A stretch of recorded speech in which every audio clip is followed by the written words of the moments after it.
Hello friends, ഇന്നത്തെ റെസിപ്പിയിലേക്ക് നമുക്ക് വേഗം തന്നെ പോകാം. ഇന്ന് നമ്മൾ തയ്യാറാക്കാൻ പോകുന്നത് നല്ല സ്വാദിഷ്ടമായിട്ടുള്ളൊരു ബോളിയുടെ റെസിപ്പിയാണ്. വളരെ സോഫ്റ്റായിട്ടും നല്ല ടേസ്റ്റായിട്ടും എങ്ങനെയാണ് നമുക്ക് ഈ ബോളി തയ്യാറാക്കുന്നതെന്ന് നോക്കാം.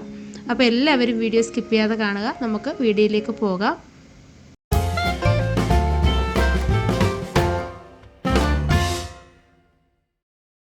അപ്പോൾ ഇതിനു വേണ്ടി നമുക്ക് ആദ്യം തന്നെ വേണ്ടത് മൈദപ്പൊടിയാണ്. ഞാനൊരു 2 കപ്പ് മൈദപ്പൊടി ഒരു ബൗളിലേക്ക് ഇട്ട് കൊടുക്കുന്നുണ്ട്. ഒരു വലിയ കപ്പിനാണ് എടുത്തിട്ടുള്ളത് കേട്ടോ. ഇതിലേക്ക് കുറച്ച് ഉപ്പിട്ട് കൊടുക്കാം. ഇനി ഇതിലേക്ക് കളറിന് ആവശ്യമായിട്ട് കുറച്ച് മഞ്ഞൾപ്പൊടി, 1/4 ടീസ്പൂണിനും താഴെ മഞ്ഞൾപ്പൊടി ചേർക്കുന്നുണ്ട്.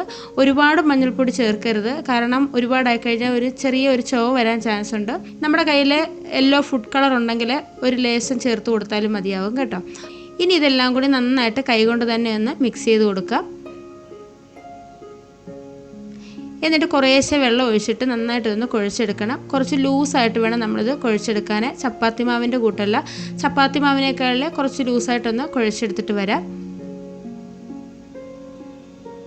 ഒന്നിച്ച് വെള്ളം ഒഴിക്കാതെ കുറേശ്ശെയായിട്ട് വെള്ളം ഒഴിച്ചു കൊടുത്തിട്ട് നന്നായിട്ടൊന്ന് കുഴച്ചെടുക്കാം. ഇതാ കണ്ടില്ലേ, ഈ ഒരു രീതിയിൽ ഞാനൊന്ന് കുഴച്ചെടുത്തിട്ടുണ്ട്. കൈ വാഷ് ചെയ്ത ശേഷം നമ്മൾ കുറച്ച് വെള്ളം ഒന്ന് കയ്യിൽ നിന്ന് മുക്കിയ ശേഷം ഇതുപോലെ ഒന്ന് ചെയ്യാമെങ്കിൽ നമ്മുടെ കയ്യിൽ ഒട്ടിപ്പിടിക്കില്ല. ഈ ഒരു രീതിയിൽ വേണം നമ്മളിത് കുഴച്ചെടുക്കാൻ. ഒരുപാട് ടൈറ്റായി പോകരുത്. ഇനി നമ്മൾ കുഴച്ചെടുത്ത മാവ് ഞാൻ വേറെ ബൗളിലേക്ക് ഇട്ട് കൊടുക്കുന്നുണ്ട്. അതിനുശേഷം നമുക്ക് നന്നായിട്ട് ഇതൊന്ന് സോഫ്റ്റായിട്ട് കിട്ടാൻ വേണ്ടി ഇതിലേക്ക് കുറച്ച് എണ്ണ ഒഴിച്ചു കൊടുക്കുന്നുണ്ട്. സൺഫ്ലവർ ഓയിലാണ് ഞാൻ ഒഴിച്ചു കൊടുക്കുന്നത്. നല്ലെണ്ണ ഉണ്ടെങ്കിൽ നല്ലെണ്ണ ഒഴിച്ചു കൊടുക്കാം കേട്ടോ. ഇതുപോലെ നമ്മുടെ മാവ് എണ്ണയിൽ ഇങ്ങനെ മുങ്ങി കിടക്കുമ്പോൾ നല്ല സോഫ്റ്റായിട്ടായിരിക്കും കിട്ടുന്നത്. 1 മണിക്കൂറെങ്കിലും ഇതേ രീതിയിൽ തന്നെ നമ്മൾ വെക്കണം കേട്ടോ. 1 മണിക്കൂർ അല്ലെങ്കിൽ ഒരു അരമണിക്കൂറെങ്കിലും നമ്മൾ ഇതേപോലെ ചെയ്തെങ്കിൽ മാത്രമേ നല്ല സോഫ്റ്റായിട്ടുള്ള ബോളി നമുക്ക് തയ്യാറാക്കി എടുക്കാൻ പറ്റുള്ളൂ. 1-2 മണിക്കൂർ വേണമെങ്കിൽ നമുക്ക് വെച്ച് കൊടുക്കാം, നമ്മുടെ സമയത്തിനനുസരിച്ച്. അപ്പം നമുക്കിത് അടച്ചു വെച്ച് കൊടുക്കാം. ഇതിങ്ങനെ ഒന്ന് ഇരുന്നോട്ടെ. ഇനി നമുക്ക് ആവശ്യമായിട്ടുള്ളത് കടലപ്പരിപ്പാണ്. 1.5 കപ്പ് കടലപ്പരിപ്പ് ഞാൻ 2-3 പ്രാവശ്യം നന്നായിട്ടൊന്ന് കഴുകി എടുത്തിട്ടുള്ളതാണ്. ഇനി ഇത് നമുക്കൊന്ന് വേവിച്ചെടുക്കണം. നമ്മൾ എത്രത്തോളം ബോളി ഉണ്ടാക്കുന്നോ അതിനനുസരിച്ച് കടലപ്പരിപ്പിൻ്റെ മൈദയുടെയൊക്കെ അളവ് നമുക്ക് കൂട്ടിയും കുറച്ചൊക്കെ എടുക്കാവുന്നതാണ്. എടുത്തു വെച്ചിരിക്കുന്ന കടലപ്പരിപ്പ് ഞാനൊരു കുക്കറിലേക്ക് ഇട്ട് കൊടുക്കുന്നുണ്ട്. എന്നിട്ട് കുറച്ച് വെള്ളം ഒഴിച്ചു കൊടുക്കുക. കുക്കറിൻ്റെ മുകളിൽ നിൽക്കുന്ന രീതിയിൽ വെള്ളം ഒഴിച്ചു കൊടുക്കുക. എന്നാൽ പരിപ്പിൻ്റെ തൊട്ട് മുകളിൽ നിൽക്കുന്ന രീതിയിൽ നമ്മൾ ഒഴിക്കരുത് കേട്ടോ. കാരണം നമ്മൾ ഈ വെള്ളം വറ്റിച്ചെടുക്കരുത്. വെള്ളം ഊറ്റിക്കളയുന്ന രീതിയിൽ വേണം നമ്മളിത് ചെയ്തെടുക്കാൻ. ഒരുപാട് വെന്ത് കുഴഞ്ഞു പോകരുത്. കൈ കൊണ്ടൊന്ന് ഉടയ്ക്കുമ്പോഴേ ഒന്ന് ഉടഞ്ഞ് കിട്ടുന്ന രീതിയിൽ വേണം നമ്മളിത് കുക്ക് ചെയ്തെടുക്കാൻ. അപ്പോൾ ഇതൊന്ന് കുക്ക് ചെയ്തെടുക്കാം. ഒരു 3 വിസിൽ കഴിഞ്ഞപ്പോൾ തന്നെ ഞാനിത് ഓഫ് ചെയ്തിരുന്നു. അതിനുശേഷം ഇതിൻ്റെ ആവിയൊക്കെ പോയ ശേഷം ഒന്ന് തുറന്നിട്ടുള്ളതാണ്. ഈ ഒരു രീതിയിലൊന്ന് വെന്ത് കിട്ടിയിട്ടുണ്ട്. ഈ ഒരു പരുവത്തിലേ നമുക്ക് വെന്ത് കിട്ടാവൂ, ഒരുപാട് വെന്ത് പോകരുത്. ഇനി ഇത് നന്നായിട്ടൊന്ന് അരച്ചെടുക്കണം. ഒരു മിക്സിയുടെ ജാറിലേക്ക് കുറേശ്ശെ ഇട്ട് കൊടുത്ത് നമുക്ക് അരച്ചെടുക്കാവുന്നതാണ്. കല്ലിൽ വെച്ച് അരച്ചെടുക്കാൻ സൗകര്യം ഉണ്ടെങ്കിൽ അങ്ങനെയും നമുക്ക് ചെയ്തെടുക്കാവുന്നതാണ് കേട്ടോ. കുറേശ്ശെ ഇട്ട് കൊടുക്കാം. കുറേശ്ശെ നമ്മൾ അരച്ചെടുക്കുമ്പോൾ നന്നായിട്ട് അരഞ്ഞ് കിട്ടും. അല്ലെങ്കിൽ ഇടയ്ക്ക് കടലപ്പരിപ്പ് അരയാതെ കിടക്കും. അങ്ങനെ കടലപ്പരിപ്പ് അരയാതെ കിടന്നു കഴിഞ്ഞാൽ നമ്മളിത് പരത്തിയെടുക്കുന്ന സമയത്ത് ഇത് പൊട്ടിപ്പോകാനും അതുപോലെ നമുക്ക് പരത്തിയെടുക്കാനും ബുദ്ധിമുട്ടായിരിക്കും. ഇത് അരയ്ക്കാൻ ബുദ്ധിമുട്ടായിട്ട് തോന്നുന്നുണ്ടെങ്കിൽ 1-2 ടീസ്പൂൺ വെള്ളം ഒഴിച്ച് നമുക്ക് അരയ്ക്കാവുന്നതാണ്. ഒന്ന് ഇളക്കി ചേർത്ത് അരച്ചെടുക്കാവുന്നതാണ്. അപ്പോൾ അതുകൊണ്ട് ഞാനിത് അരച്ചെടുത്തിട്ടുണ്ട്. ഈ ഒരു പരുവത്തിൽ മാത്രമേ അരച്ചെടുക്കാവൂ, അല്ലാതെ ഒരുപാട് ലൂസായി നമ്മുടെ ദോശമാവിൻ്റെ ആ ഒരു രീതിയിലൊന്നും അരച്ചെടുക്കരുത്. ഇനി ഒരു കടായി അടുപ്പത്ത് വെച്ചിട്ടുണ്ട്. അതിലേക്ക് ഞാൻ 1 ടീസ്പൂൺ നെയ്യ് ചേർത്ത് കൊടുത്തിട്ടുണ്ട്. നെയ്യ് ഒന്ന് ചെറുതായിട്ടൊന്ന് ചൂടായിട്ട് വരുമ്പോൾ നമ്മൾ എടുത്ത് വെച്ചിരിക്കുന്ന കടലപ്പരിപ്പിൻ്റെ ആ കൂട്ട് ഇതിലേക്ക് ഇട്ട് കൊടുക്കുകയാണ്. ഇട്ടിട്ട് നന്നായിട്ടൊന്ന് ഇതൊന്ന് വറ്റിച്ച് കുക്ക് ചെയ്തെടുക്കണം. ഒരുപാട് സമയമൊന്നും എടുക്കത്തില്ല. ഒരു 5 മിനിറ്റ് കഴിയുമ്പോൾ തന്നെ നല്ല രീതിയിൽ തന്നെ നമുക്ക് നന്നായിട്ട് തന്നെ ഇത് കിട്ടും. അതേപോലെ തന്നെ നെയ്യ് ഒരുപാട് ഒഴിച്ചു കൊടുക്കരുത്. കുറച്ച് 1 ടീസ്പൂൺ നെയ്യ് മാത്രം മതി. ഇനി ഇതിലേക്ക് മധുരത്തിന് ആവശ്യമായിട്ടുള്ള പഞ്ചസാര ചേർത്ത് കൊടുക്കാം. 1 കപ്പ് പഞ്ചസാര നന്നായിട്ടൊന്ന് പൊടിച്ചെടുത്തിട്ടുള്ളതാണ്. നല്ല മധുരം വേണം നമ്മുടെ ഈ ബോളിക്ക്. അപ്പോൾ മധുരത്തിൻ്റെ അളവ് നിങ്ങളുടെ ഇഷ്ടത്തിനനുസരിച്ച് കൂട്ടിയും കുറച്ചൊക്കെ ചെയ്തെടുക്കാവുന്നതാണ് കേട്ടോ. ബോളി എന്ന് പറയുമ്പോൾ തന്നെ നല്ല മധുരത്തിലാണ് നമ്മൾ ചെയ്തെടുക്കുന്നത്. പഞ്ചസാരയും കൂടെ ചേർത്ത് നന്നായിട്ടൊന്ന് മിക്സ് ചെയ്യുമ്പോൾ തന്നെ നമ്മുടെ ഈ കടലപ്പരിപ്പിൻ്റെ മിക്സ് നല്ലതുപോലെ ലൂസായിട്ട് കിട്ടും. ഒരു 5 മിനിറ്റ് കഴിയുമ്പോഴേ നല്ല രീതിയിൽ ടൈറ്റായിട്ട് വന്നോളൂ. ഇനി നമ്മൾ ചേർക്കുന്നത് ഒരു 5 ഏലക്കയും അതുപോലെ ഒരു ചെറിയ കഷ്ണം ജാതിക്കയും കുറച്ച് പഞ്ചസാരയും കൂടെ ചേർത്ത് ഞാൻ മിക്സിയിലൊന്ന് അടിച്ചെടുത്തിട്ടുള്ളതാണ്.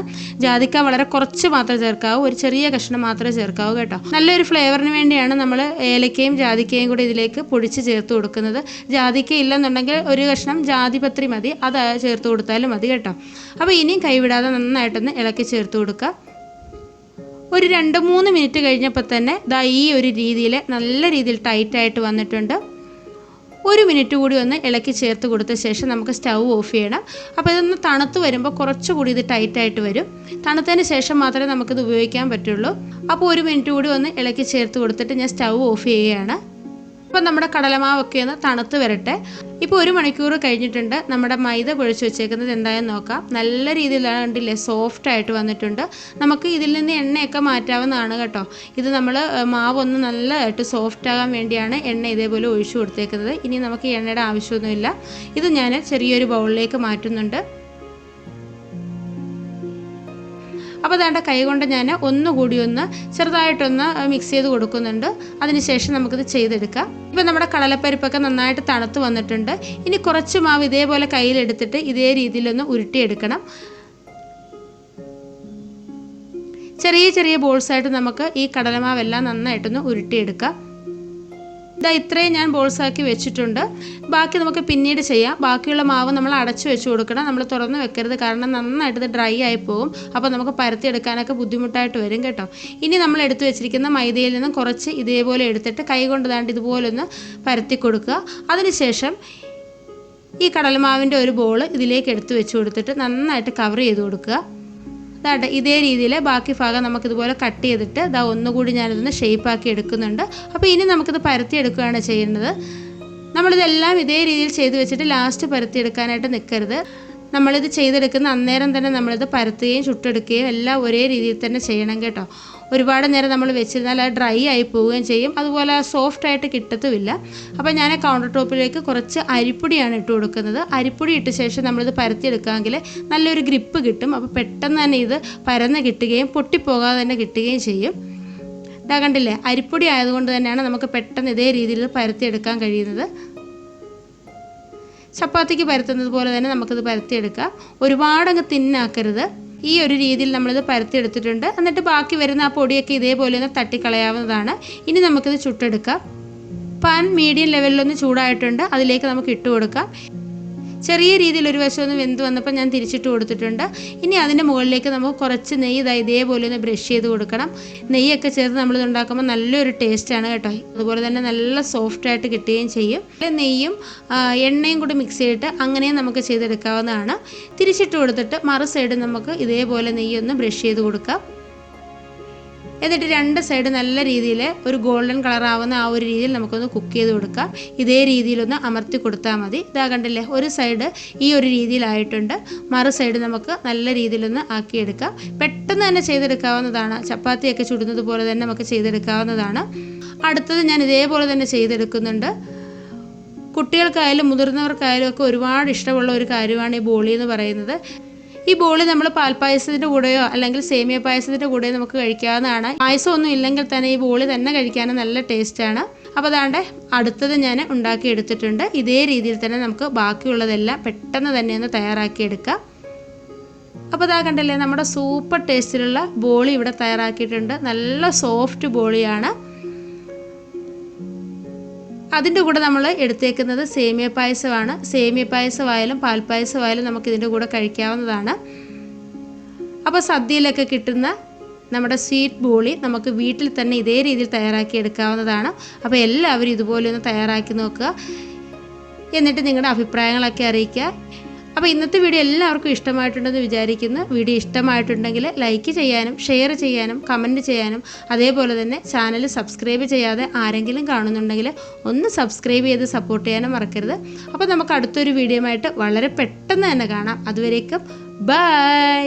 Thank you.